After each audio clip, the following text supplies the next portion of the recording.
देखिए कहा, देखिए श्यामपट पर ना हम क्या पढ़ेंगे आज, कोशिका वृत्ति।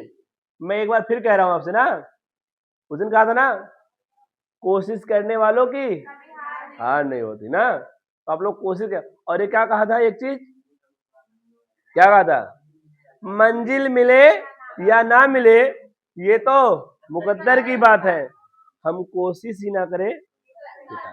हाँ तो कोशिश करके बेकार होइए, ठीक है, कोशिश बिना करे बेकार मत होइएगा, ठीक है। चलिए आइए हम पढ़ेंगे कोशिका वृत्ति। चलिए देखिए एकदम सीधे धीरे धीरे धीरे बताऊंगा, ठीक है, आप धीरे धीरे धीरे समझेंगे, ठीक है। चलिए मतलब पादप कोशिका, ये आप जो दिख रहा है कैसी कोशिका है, एक पादप कोशिका। और वैसे मैंने बताया था आप लोग को कि कोशिका झिल्ली जो होती है, ये चाहे जंतु कोशिका हो या पादप कोशिका हो, चाहे जंतु कोशिका हो या फिर पादप कोशिका हो, दोनों में कोशिका झिल्ली कॉमन है, दोनों में कोशिका झिल्ली पाई जाएगी।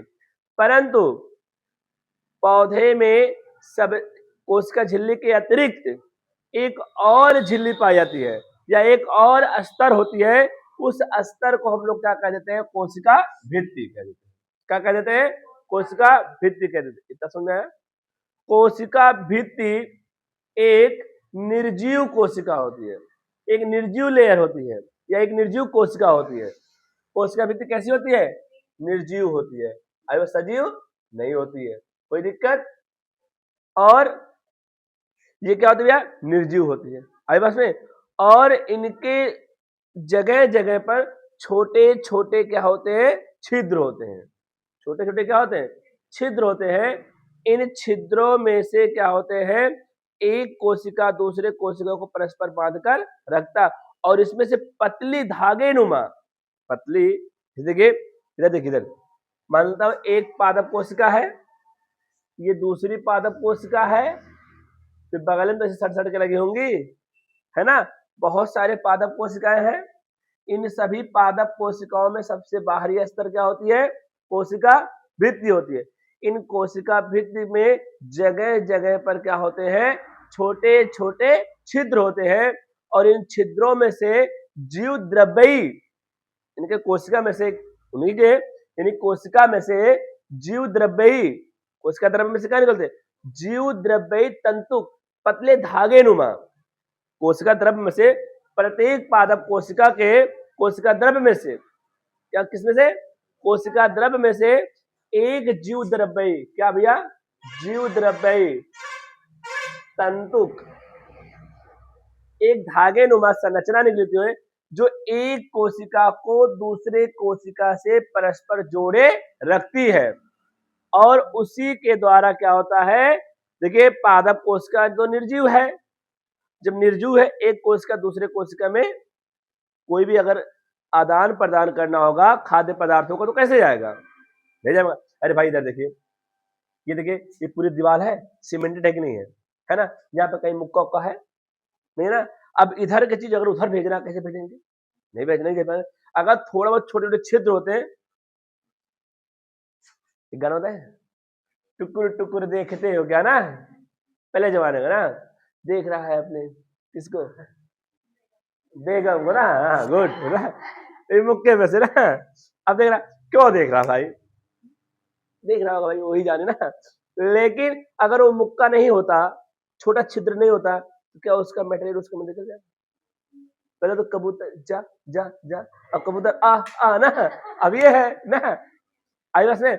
लेकिन पहले कबूतर जाता समझे, लेकिन अब क्या है, अगर मुक्का होता तो इधर से उधर ट्रांसफर जाता। आप एक मूवी में देखा हूं, कोई मूवी है निरहुआ की, उसके दो भाई रहते हैं, तो अपने बच्चों को उसी मुक्के में से दिखाता है ना, अपनी जेठानी को।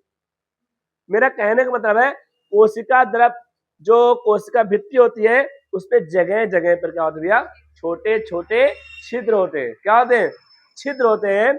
इन छिद्रों से कोशिका द्रव्य से एक जीव द्रव्यी तंतुका निकले, धागे नुमा संरचना निकले होते हैं, जो एक कोशिका से दूसरी कोशिका को बांध कर रखती है।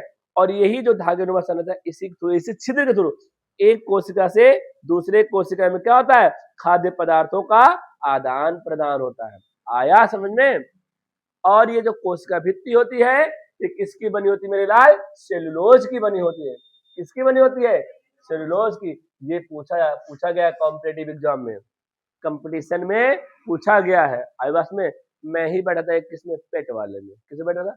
पेट वाले में नहीं बैठा था, पेट में बैठा था एग्जाम में, तो वहां पे पूछा था कोशिका भित्ति किसकी बनी होती है? सेलुलोज की। कोशिका भित्ति एक निर्जीव होती है। कैसी कोशिका होती है? निर्जीव होती है।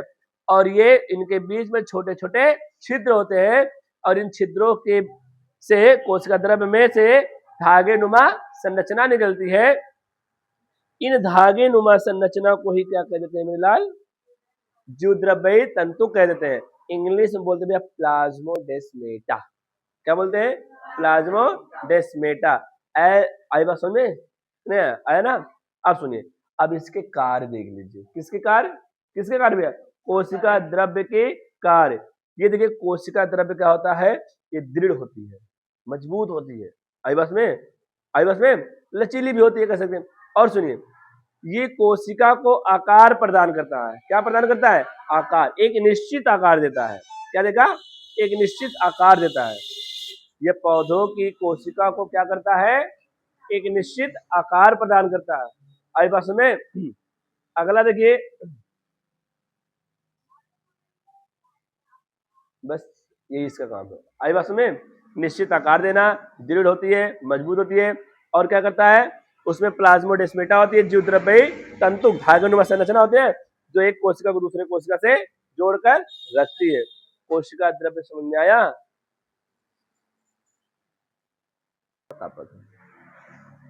चलिए अब मैं देखिए जो आपको बता रहा हूं ना, प्लाज्मोडेस्मेटा जीव। देखिए ये देखिए कोशिका भित्ति, ये देखिए कोशिका झिल्ली है। ये क्या है? कोशिका भित्ति। कोशिका भित्ति के जस्ट बाद आपका क्या आ जाएगा भैया? कोशिका झिल्ली आ जाएगी। क्या आ जाएगी? कोशिका झिल्ली। क्या मेरे लाल? और एक कोशिका झिल्ली किसकी बनी होती है? हाँ मेरे गुड। ऐसे आपको जैसे लिपस्टिक लगा था ना, आज गाना बना आही रे उठ लाली ना, तो आही रे कोशिका झिल्ली, ठीक है? ऐसे याद रहना चाहिए किसका बना है। आई बस में ठीक है, तब मजा आता। अब रटेंगे नहीं, मजा आएगा। अगर पढ़ाई को बोझ लेके समझेंगे ना। अब बताओ, अब पढ़िए, समझ आ रहा? बोझ तो है कि ना काम? माई बाप को बोझ ना लगी, लड़का बोल लगे ए बाबू चले पड़ा, अरे माई सोवे देते, सवेरे सवेरे कटिए इनके भागा जाता है, सोवे दे ना। तो यही है, अगर आप किसी चीज को इंटरेस्टिंग से करेंगे ना, वो मजा आएगा करने में, चाहे वो खेती हो, काम हो, पढ़ाई हो। लेकिन आप उसको बोझ लिए तो जान लीजिए काम हल्ले नहीं, बल्ले बल्ले नहीं होगा। ठीक है, चलिए। तो मैं कह रहा हूं कोशिका झिल्ली देखे, और कोशिका झिल्ली के बाद कोशिका, देखिए कोशिका झिल्ली देखिए धागे नुमा से, इधर मान लेते कोशिका और बना देना, वैसे बन गया। ये देखिए ना,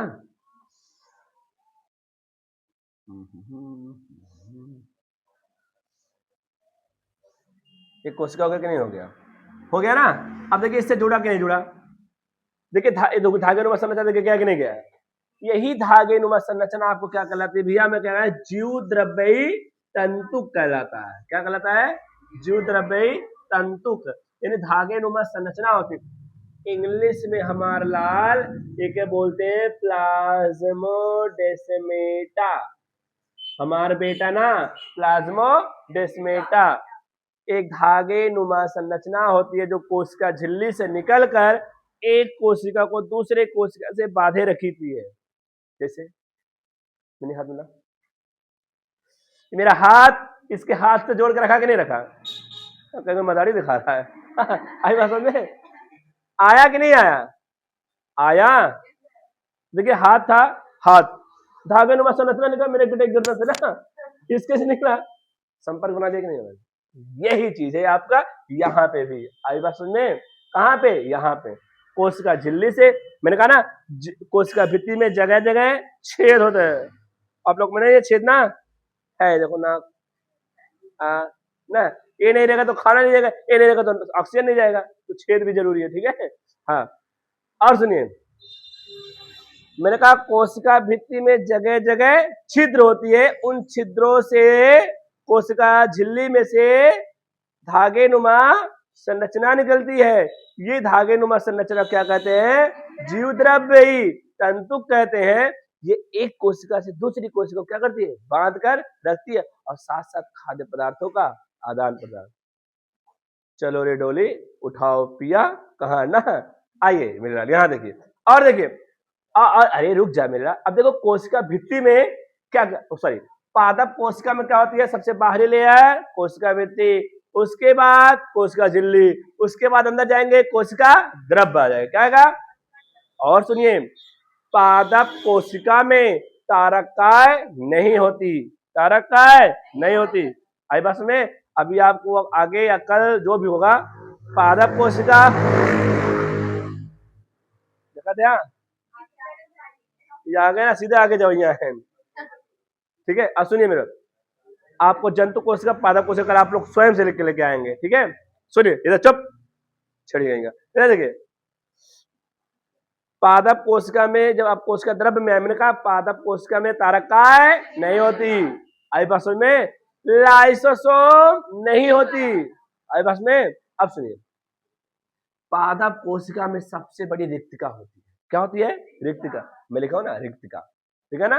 ये रिक्तिका में सबसे ज्यादा में क्या भरा था, जल, में पानी पानी हो गई, में क्या हो गई, पानी पानी हो गई, सबसे ज्यादा जल होता है हमारे शरीर में भी, क्या सबसे ज्यादा जल है, हाँ ठीक है, टोटी लगाओ पानी निकाल लो। सबसे ज्यादा क्या होता है, जल होता है, क्या होता है मेरे साथ, सबसे ज्यादा जल। ये पौधों की स्फीति बना, स्फीति होता है ना, पत्तियां अपने स्फीति, जब इसी जल की हानि हो जाएगी ना पत्तियां सिकुड़ जाती है, मुरझा जाती है, आई बस में। तो ये क्या कहते हैं, स्फीति अपने पत्तियों को सामान्य अवस्था में बनाए रखता है, आई बस में, ताकि पत्तियां सूखे ना, आई बस में। और देखिए मेरे लाल, और देखिए इसमें केंद्रक है, केंद्रक का काम क्या होता है, इसमें आनुवांशिक पदार्थ होता है, ये हमारे माता पिता का सूचना एक पीढ़ी से दूसरी पीढ़ी में स्थानांतरित करता है, तभी हमारी लड़का हमें नहीं मिली, आई बात में, तभी कहते अरे बहनी उनकी लड़की हो, ये सर आप कैसे पहचाने, तुम्हारे पापा का और चेहरा मिला राहुल का, ऐसे पहचान नहीं है उनका, आई बस में। चले मेरा, और देखिए इसमें क्या है, लवक, जंतु कोशिका में लवक नहीं पाई जाती, जबकि पादप कोशिका में लवक पाई जाती है। लवक का काम क्या होता है भैया, प्रकाश संश्लेषण करना, क्या काम होता है, प्रकाश संश्लेषण करना, जिससे क्या करता है, पौधे सभी अपना भोजन बना लेते हैं, क्या बनाते हैं, पौधे अपना भोजन बनाते हैं, आई बात सुनने। तो यही था, अब आया समझ में, कोशिका भित्ति आ गया समझ में मेरे लाल, कौन बाबू, ऐसे यही तो है सब कोशिका, यही लवक तो है, पूरा पूरा लवक है, आई बात, ये होगा राइबोसोम, आई बात में समझ में, 80 यूकैरियोटिक है ना, इस वजह से ये क्या है भैया, यूकैरियोटिक बनाया गया, यूकैरियोटिक चाहे पौधा हो चाहे जंतु, दोनों में 80 होगा। अब चाहे प्रोकैरियोटिक कोशिका हो, वो जंतु कोशिका हो या पादप कोशिका हो, उसमें 70 होगा, आई बस में, आया समझ में मेरे लाल।